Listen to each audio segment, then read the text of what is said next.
listen to a young girl who was saying that the African community here is totally very angry.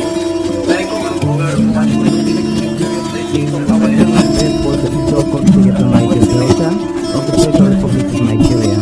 He went to several schools to make your academic genesis was at the government college to Delhi and go gather, destroy their food. Make the camp.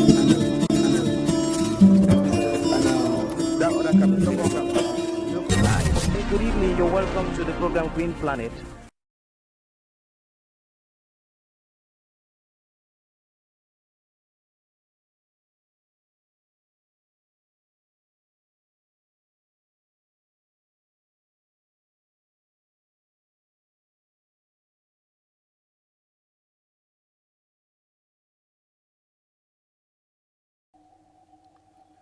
Globalization was hailed as the magic device that will ensure continuous growth in the global economy due to the free flow of capital and regulation.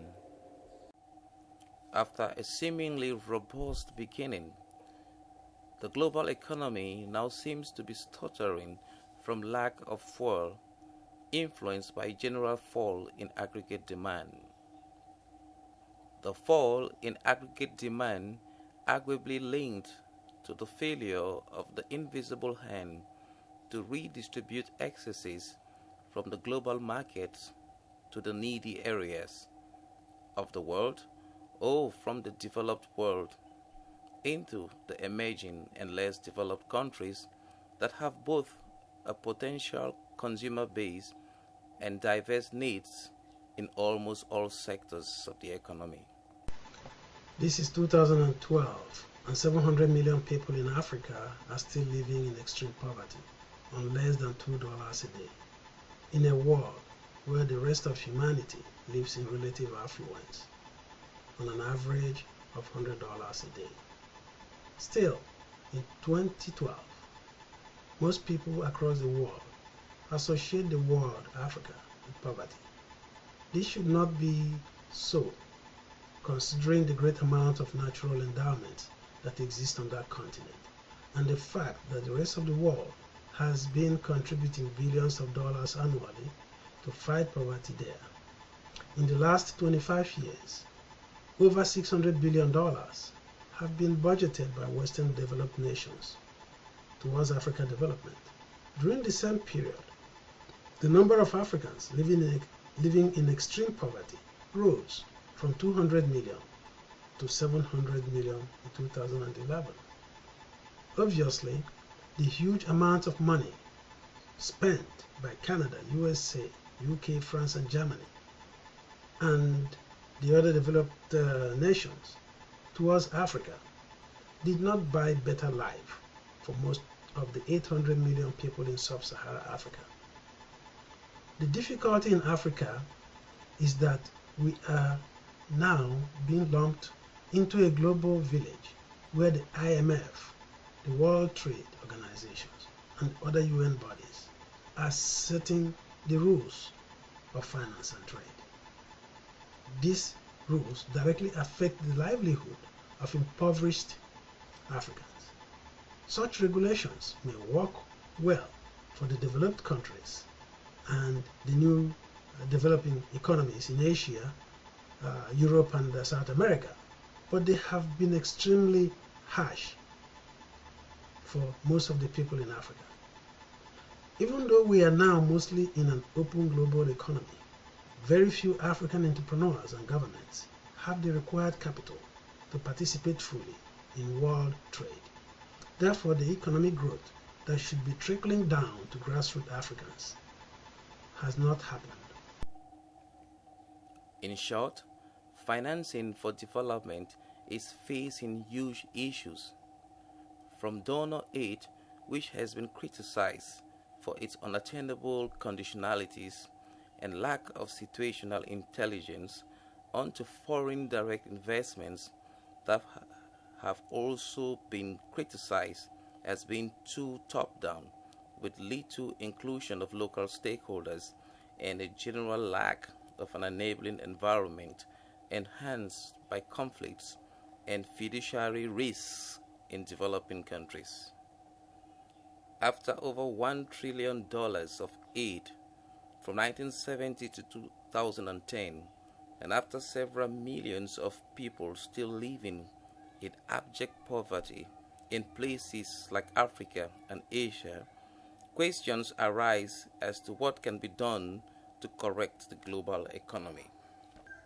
According to renowned international economist Joseph Stiglitz, inequality and the lack of a need-based approach within market instruments is responsible for the lack of an aggregate demand globally, as well as for the stagnancy witnessed internationally.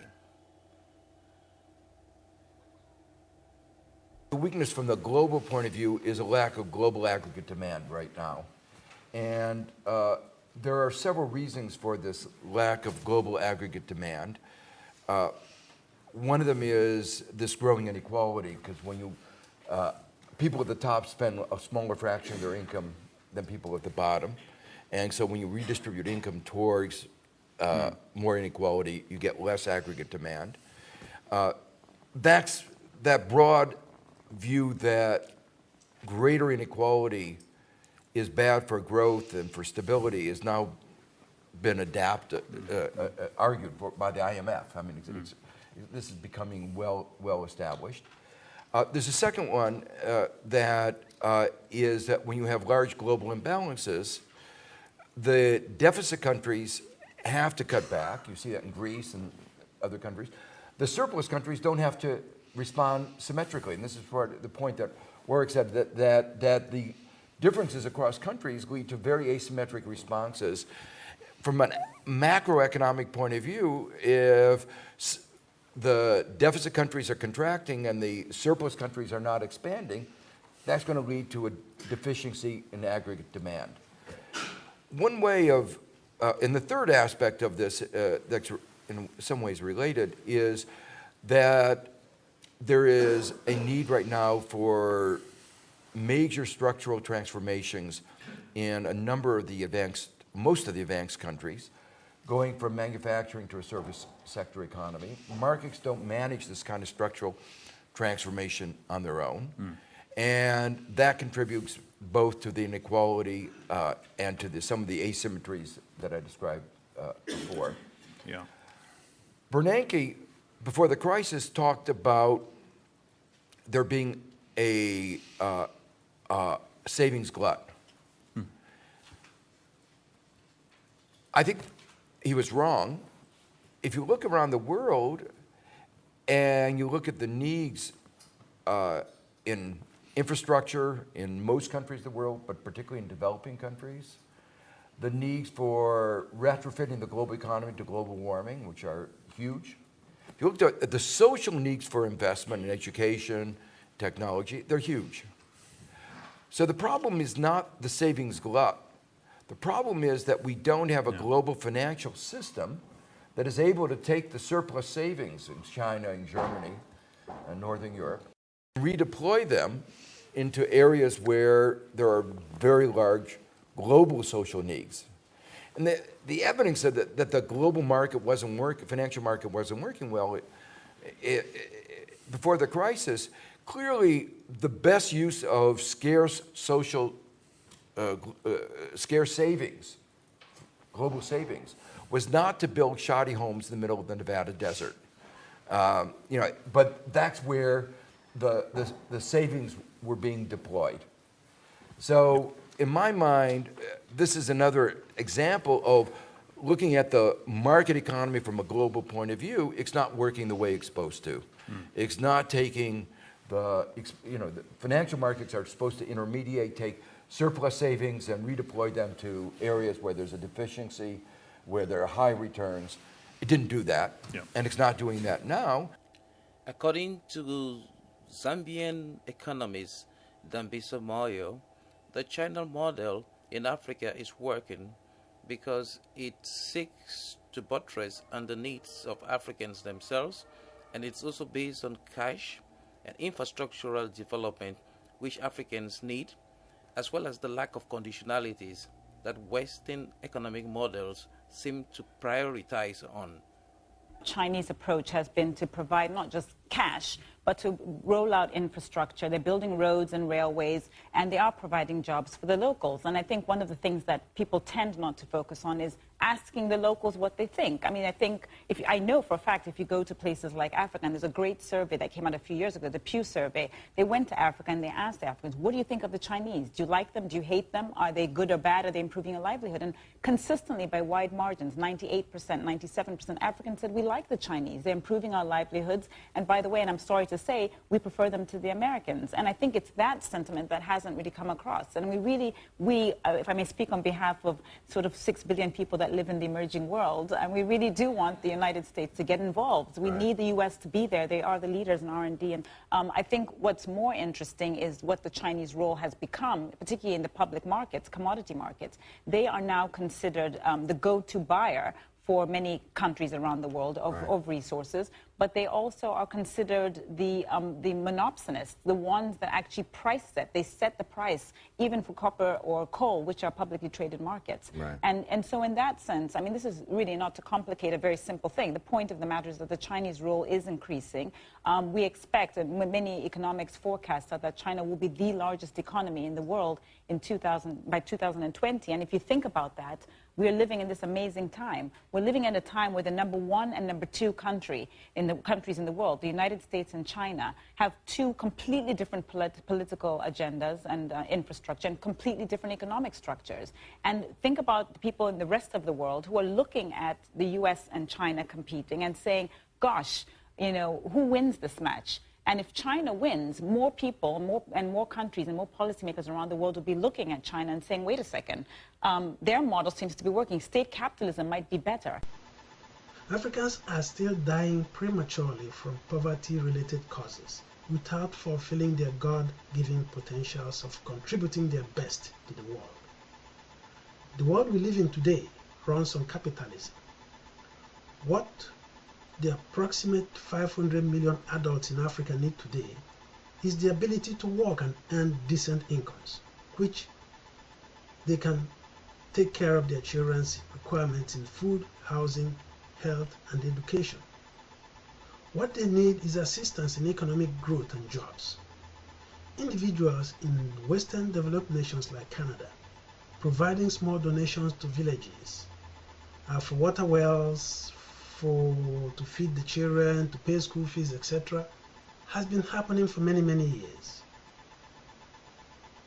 But it has helped a few people.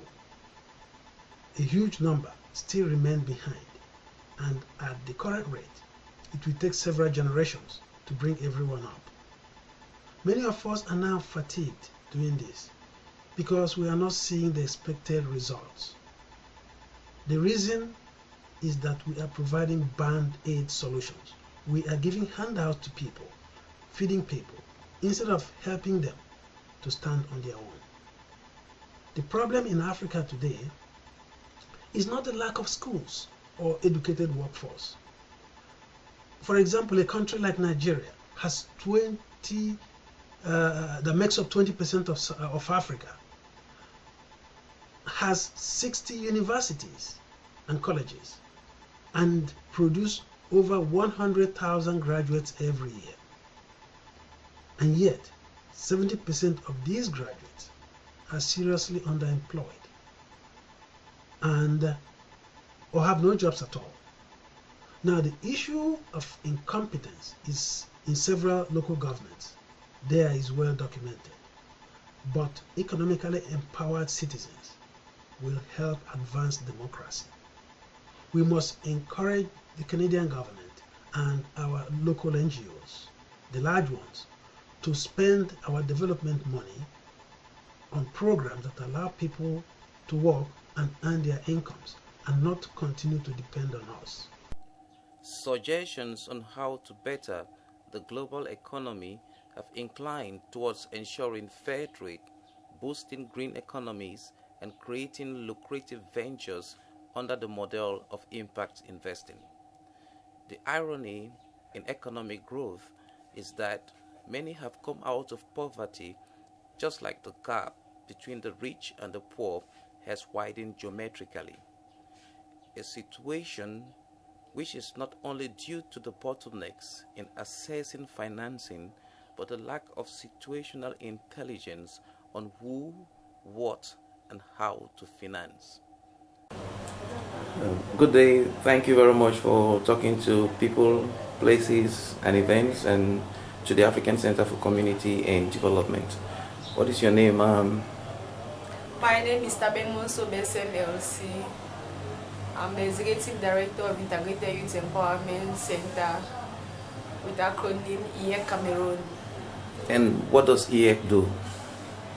EEC Cameroon is an organization which was created far back in 2003 but had its legal status in 2009.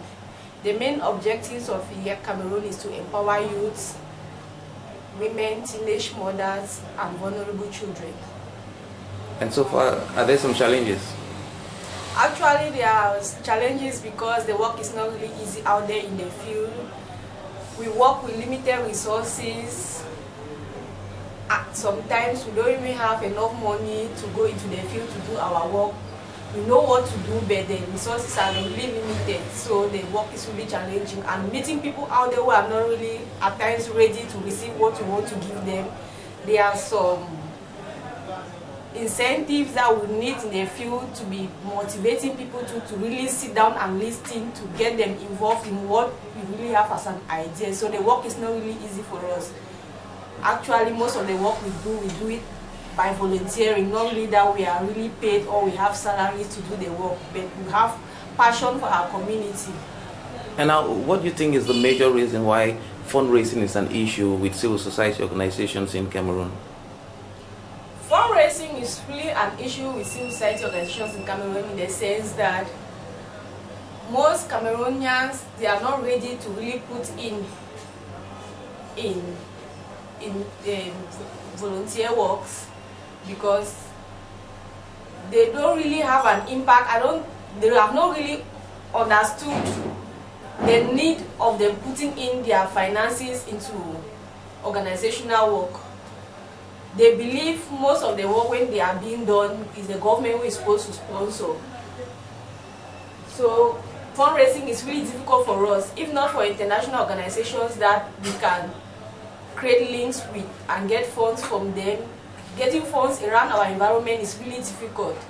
Now with the international organizations, is the funding easy, or are the criteria that you use to assess the funds difficult? With international organizations, the criteria are not really easy. At times you meet criteria that to even meet up with the criteria will be difficult for you. And out there, to really get donors who will trust you, who want to work with you, even though the efforts you are putting, moving left and right, is not really easy. If you spend time in China, which I've fortunately been able to do, you know that this is the big priority for them. They would like to deliver improvements in livelihood. They have to deliver improvements in livelihood as soon as possible for their population. Otherwise, the political imperative is that they will have a serious political problem. They're very much aware of that.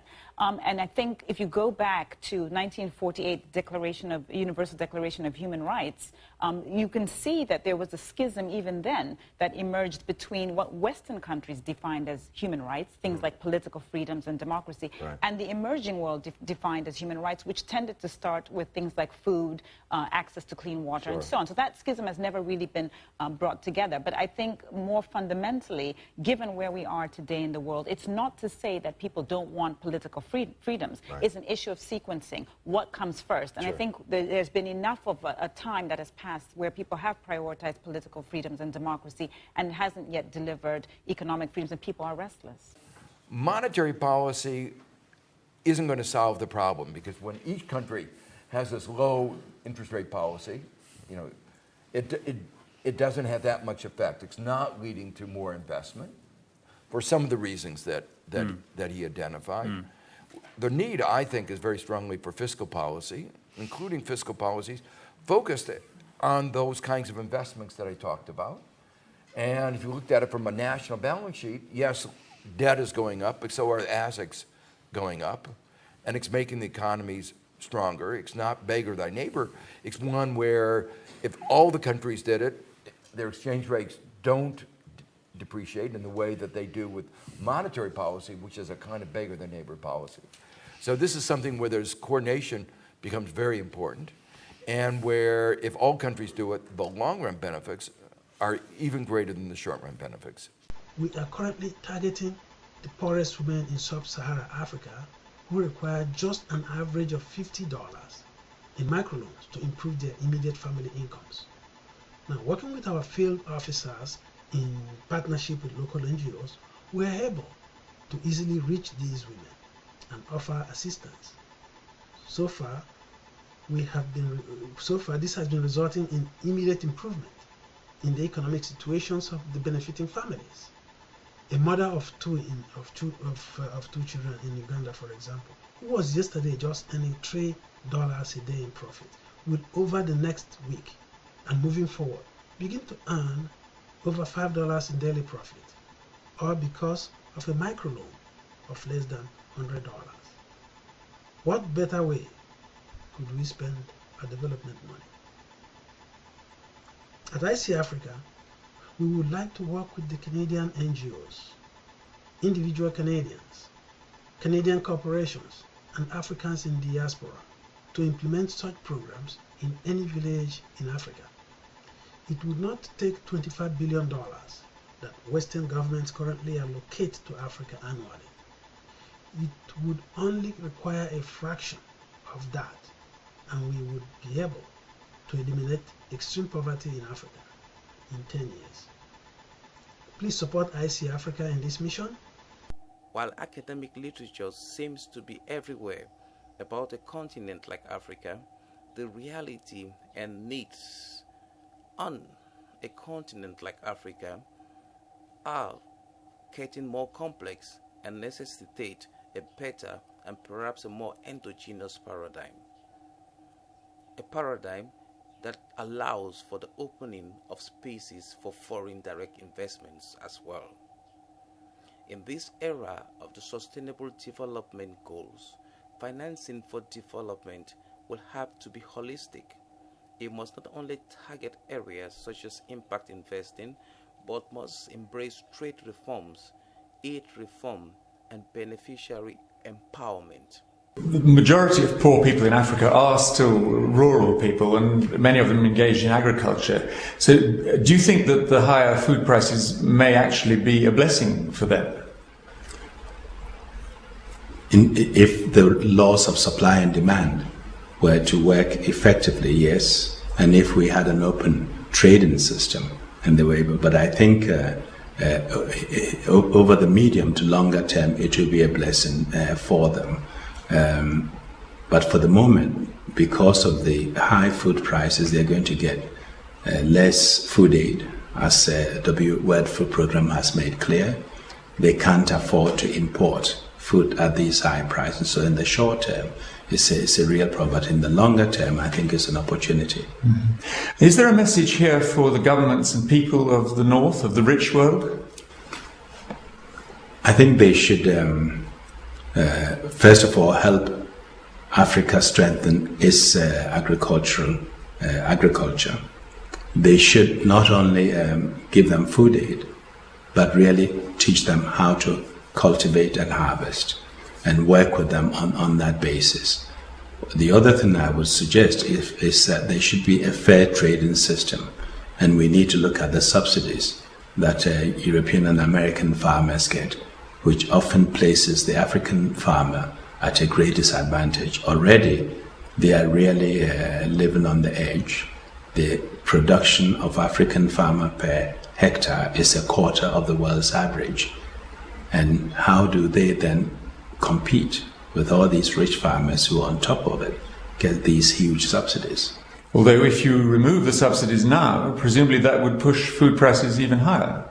Well, it depends on how you do it. There are a couple of other factors.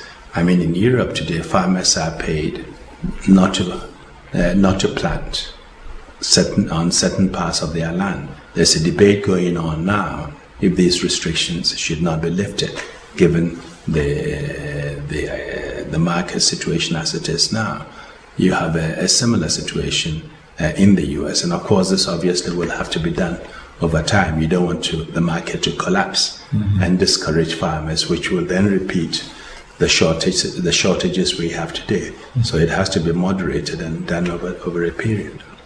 Be it a business or development instrument, it must work in win-win partnerships in which the public, private, and civil society actors are triangulated within frameworks that allow the free flowing of capital, the redistribution of excess assets, or the relocation of capital to needy segments of the globe. Without these innovative approaches, despite their merits, will not be profitable, as aggregate demand seems to be falling and the falling seems to be expanding. Thank you very much for watching People, Places, and Events. It has been Arrey Ivo. Thank you very much. And you just listen to a young girl who was saying that the Nigerian community here is totally very angry. Thank you very much for listening to our This was the official country of the Niger Delta of the Federal Republic of Nigeria. He went to several schools to make your academic ability was at the government college to Delhi and Go gather, destroy their food.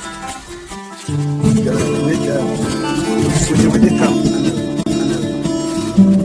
And that other camp, don't compensate everybody. So generation sometimes.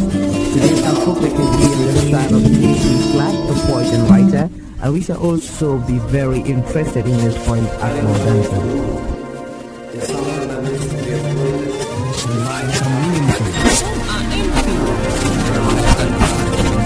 With too much meaning and riches to offer humankind. Long after some of these earthly adventures and more, one can still find footprints of the headlights on the pavements of our contemporary life. Good evening, you're welcome to the program Green Planet.